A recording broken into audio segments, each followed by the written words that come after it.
right. So we're diving into a topic a lot of you have been asking about. Okay. How have these societal changes impacted men, especially when it comes to relationships and marriage? Right. You know, a lot of you pointed us to this book, Yeah. Men Must Rise Again.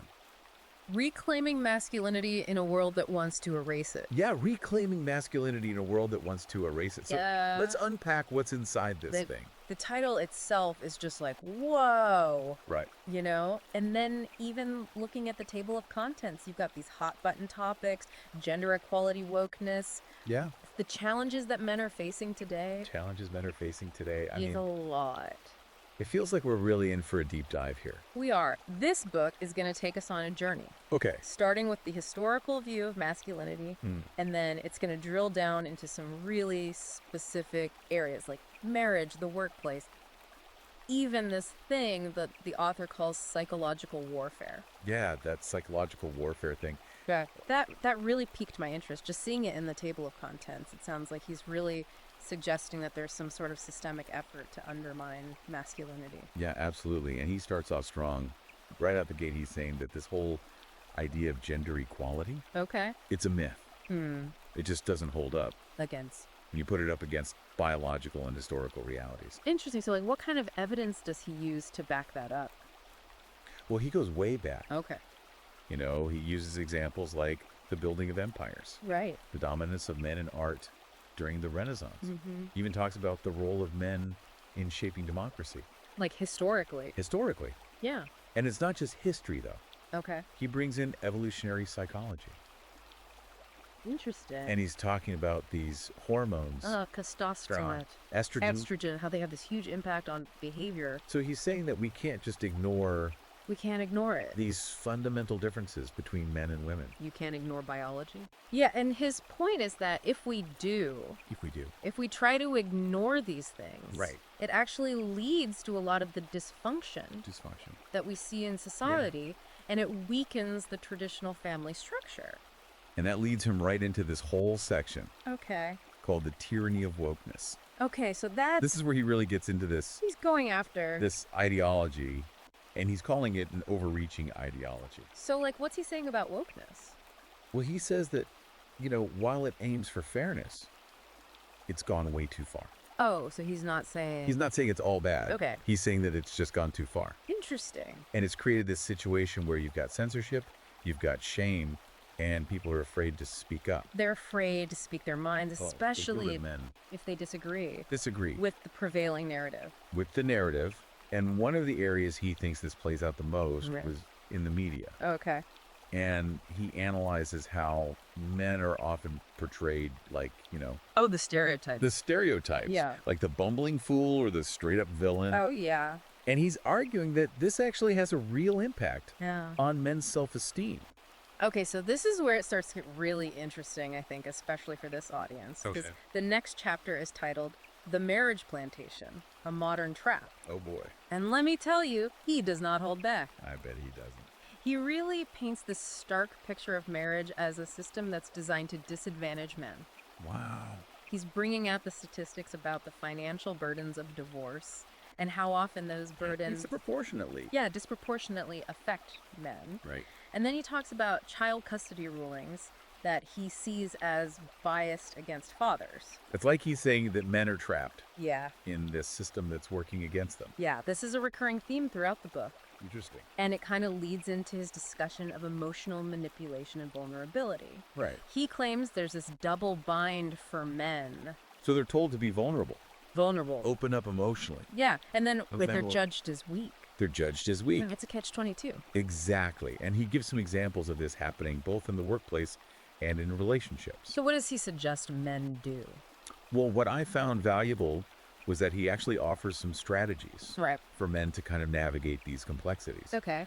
And he talks about, you know, the importance of assertive communication and building strong support networks, particularly with other men. So like finding your tribe. Exactly. And this ties in really nicely with his discussion of red pill philosophy. Right, because that's all about... It encourages men to kind of step back and scrutinize these societal narratives Yeah. that they've been told. Yeah, reclaim their identity. Yeah. Stop playing by the rules that they see as rigged. Right. And he even uses this term, What's that? psychological war. Whoa. That there's this psychological war being waged against men. That's a strong statement. It is, and it raises the question of, how do we separate truth from propaganda? Right. And I think that's where critical thinking becomes so important. You can't just accept everything you read. You got to think for yourself. You got to think for yourself. He's saying, wake up, guys. Yeah. The rules of the game are not what you think they are. Exactly. And ultimately, he ends this part with a call to action. What's he want men to do? He wants men to create their own safe spaces, to become active in advocating for men's rights. Okay. And to work towards a future where traditional masculinity is valued again. It's a pretty powerful ending to this section. It is. It really leaves you with a lot to think about. Definitely. Whether you agree with everything he says or not, this book brings up some really important points that deserve further discussion. I think so too. Okay, so we've touched on some of the big ideas from Men Must Rise Again. Right. But let's zoom in on a couple more specific things that really jumped out at me. Yeah. One of the chapters that everybody's talking about is this deep dive into what he calls woke culture. Oh, yeah. This is where he really gets into like the nitty gritty Right. of what he sees as this ideology that has just infiltrated everything. Everything. Academia, the media, even corporations. He even traces it back to the Frankfurt School. Yeah, it's fascinating. The whole history. It is. And he doesn't mince words. No, he doesn't. He's calling it a tyranny. A tyranny of wokeness. A tyranny that's created this whole culture of censorship. Right. Where people are just afraid to speak their minds. Especially if they disagree. Especially if they disagree. With the prevailing narrative. With the narrative. Yeah. And what's really striking is how he links this woke ideology to the rise in anxiety and depression. Oh, wow. Particularly among young people. Interesting. And he argues that these woke narratives, they're so focused on victimhood. Right. Identity politics. And it can create this feeling of powerlessness. Yeah. Like you can't do anything about it. And he uses some pretty powerful examples. Like the case of James Damore. Oh, yeah, the Google engineer. The Google engineer who was fired for questioning the company's diversity policies. That case really blew up. It blew up. In the media. Yeah, and it brings up some serious questions about free speech. Free speech. And you know how much dissent is tolerated. Even in these environments that are supposed to be progressive. Right. It's like there's this unspoken rule book. There is. And if you step outside the lines, you face the consequences. You're in trouble. And the author argues, he says, that this woke culture has basically weaponized shame. Shame. Especially against men. Interesting. And he uses the example of Kevin Hart. Yeah. Being forced to step down from hosting the Oscars. Right, over those old tweets. Over some old tweets that were considered offensive. Yeah. And that whole situation... It really highlights... It highlights the double standard. That he keeps talking about. He's saying that women in similar situations don't always face the same level of scrutiny. Or backlash. And he's got examples from social media. Yeah, where it seems like men are constantly being called out, shamed. Yeah, for expressing opinions that challenge the status quo. It makes you wonder if there's this like underlying fear of male power or male expression. Like any assertion of masculinity is somehow perceived as a threat. And he ties all of this back to the really alarmingly high rates of male suicide. Oh, wow. And he's arguing that this culture of shame and silencing contributes to the problem. It's heavy stuff. It's heavy. And he even shares this really powerful story about a construction worker named John. Okay. Who lost his job during the pandemic. Okay. And ended up taking his own life because he just felt like a complete failure. That's heartbreaking. It is, and it makes you realize how important it is to recognize those signs. Mm-hmm. The signs of depression. In men, yeah. And to make sure that they're getting support. Because so often they suffer in silence. And he also talks about, the importance of community and connection for men. Absolutely. He talks about the benefits of, male support groups, things like sports. Things that foster that sense of belonging, that shared experience. And I think a lot of men are really craving that. They are. In a world that tells them to go it alone. Yeah. Suppress your emotions. Be tough. Be tough. And he also talks about this emotional double bind that men face. Oh, yeah. be strong and stoic, Right, but also be emotionally available and vulnerable. like they're Damned if you do, damned if you don't. exactly. And he gives this example of this colleague Okay. who had a panic attack Oh no! during a work presentation. During a presentation. And basically his career was like, Over.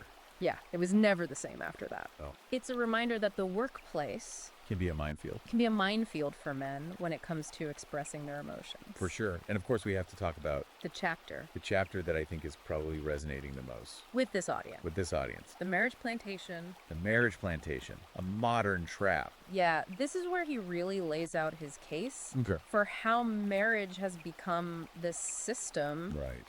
that disadvantages men both financially and emotionally. He really goes after the family court system, He does. arguing that it's biased against fathers In custody battles. in custody battle. He throws out statistics about the percentage of cases where mothers are awarded primary custody, even when fathers are actively seeking it. that's a touchy subject. It is, and I know that a lot of men Immunity. in this community feel very strongly about this. They do. And then on top of that, he also talks about the financial burdens of divorce. Alimony. Child support laws Yeah. that often leave men struggling To make ends meet. just to make ends meet. Yeah. And his argument is that this system basically incentivizes women To your divorce because they often come out ahead financially. financially, regardless of the circumstances. Now, it's important to remember Right. that these are really complex issues They are. and there are no easy answers. No easy answers, and we're not here to take sides Right. or point fingers. We're just trying to Just trying to present the idea. the ideas in the book. and his perspective, Right. even if it's controversial, Yeah. does bring up some legitimate concerns Absolutely. that I think are worth discussing. They're worth discussing. And he does offer some potential solutions, Like, like financial independence for men, okay, setting clear boundaries agrees, yeah, in relationship before getting married. before getting married. Yeah, He even suggests that that men should consider alternatives. to traditional marriage.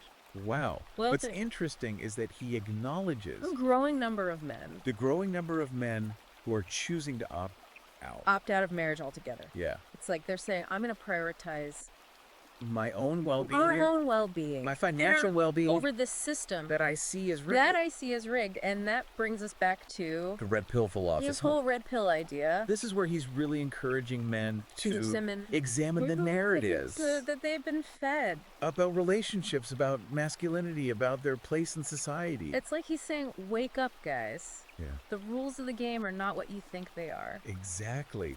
And this red pill thinking, It involves recognizing how men are often disadvantaged by the current system. by the current system And then figuring out how to navigate. how to navigate those structures more effectively. He talks about being assertive, Yeah. setting boundaries. Creating those strong support networks. We've touched on all that. Right. But he takes it a step further. He does. He says men need to reclaim their power.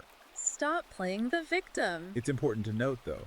It is important to note that this philosophy Right. isn't about hating women It's not about. or trying to dominate them. Right. It's about empowering men To take control of their own lives Yeah. and make choices that align with their values. that align with their values. And ultimately, it's about creating a world. Where men and women can coexist and thrive, Yeah. but without Without those power imbalances. those power imbalances that he sees as inherent in the current system. So whether you agree with this whole philosophy or not, Right. it's definitely Thought provoking. it's thought-provoking and it's resonating With a lot of men with a lot of men. who feel like they've been dealt a bad hand. It's a perspective that challenges a lot of conventional wisdom, It does. and it forces us to confront some uncomfortable truths.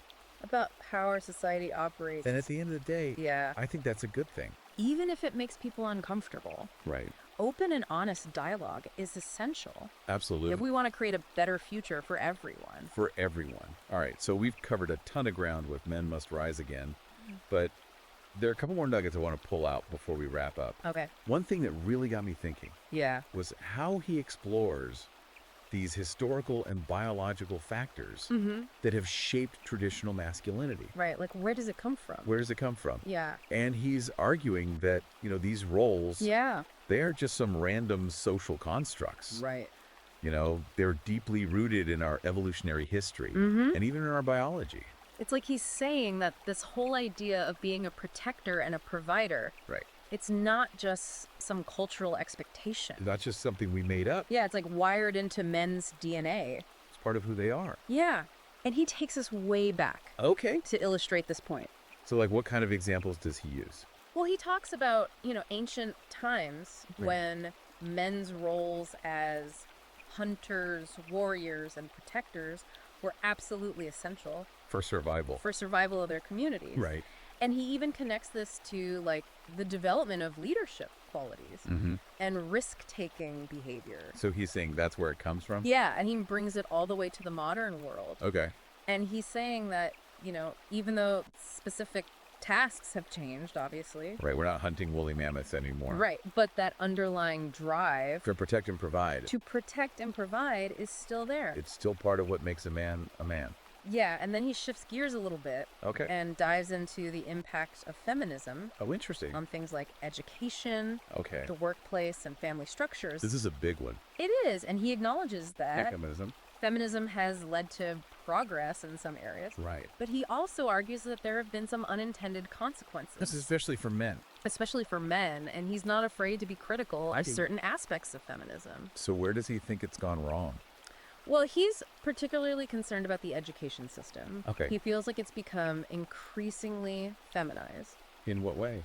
Well, he feels like it's leaving boys struggling to adapt and succeed. Really? He even cites some statistics about the declining academic performance of boys Yeah. and the rising rates of ADHD diagnoses. So he's saying that, like, schools are set up Yeah. to favor girls' learning styles, Yeah, he feels like the system is kind of leaving boys behind. leaving boys behind. And this critique extends to the workplace, too. Okay. He talks about policies that prioritize diversity over merit and how those policies often disadvantage men. Especially in fields that are traditionally dominated by women. Exactly. And now, again, it's important to acknowledge that Right. these are complex issues with a lot of different perspectives. Yeah. And the author is coming at it from a particular viewpoint.